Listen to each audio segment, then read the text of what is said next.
Welcome back to day 12 of the 45-day challenge. So today I'd like to jump in and finish off on what we've been doing this week on strategy and addressing a lot of our fears. So I want to just introduce this concept, which is action extinguishes fear.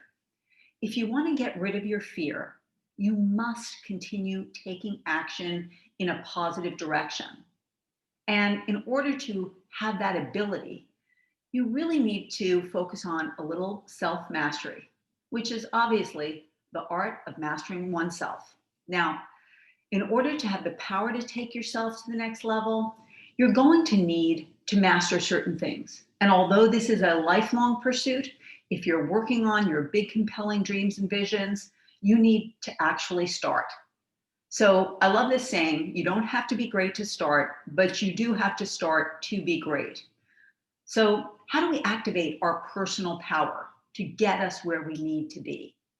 Because the truth is, if you want to be a successful influencer, you first must be able to influence yourself.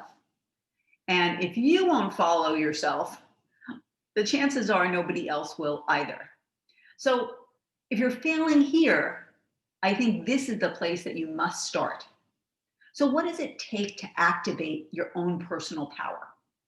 So I have a couple of tips and tricks that I have developed for myself over the years that really work for me to get myself moving on a dime.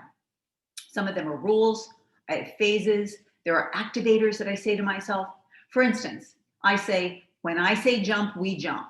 That's my cue to say, whatever it is we are doing, me, myself, and I, we're doing it when I say now. And now would be a good time, right? But it works because I know that's a trigger in my brain. Another one I say is, if you can't, then you must. I mean, I've gotten to the point in my life where if I'm even thinking about that word can't, my brain is going, well, you must. It's powerful. It's a training tool that gets your momentum moving. It gets you to move in the right direction because you know that's a must for you. Sometimes I say too easy. When something's really hard, my brain will just go too easy, because when it sees something challenging, it just goes too easy, and it works. Now, I also have rules. I'm a runner, and I go through periods where I stop running or I'm off my game, but I have a rule. If it's a running day and I'm, in a running schedule, I can't eat until I run. And I'm not joking. I will, right now I'm in Florida, and there will be days where I'm up at 6, but I think I have other things to do. I get distracted or I put it off because I really don't feel like it. Well, it'll be 11 o'clock and we've gone from, 75 degrees to now 90 degrees and the sun is blaring. But you know what? I will not eat until I go for that run. And believe me, I have done it many times. Okay. Now you think that that's just something you use to work out, but no, this is something you use in every area of your life. When I go to the office, I will have a rule, one more thing. When I'm in a really stressful moment, I just go one more thing. One more thing means I'm going to push through this fatigue, this frustration, this tiredness, and get one more thing done. That is strengthening your emotional muscle. That's getting leverage on yourself.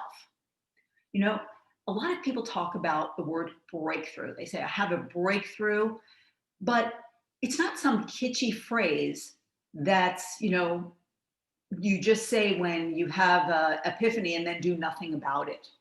A breakthrough is moving yourself forward in a momentous fashion. And generally, it's when you're hitting a wall, okay? So, when you leverage yourself to do things that are hard, you build the momentum. And when you decide to do something, you are not having your breakthrough, generally speaking, I would say 99% of the time on the first day.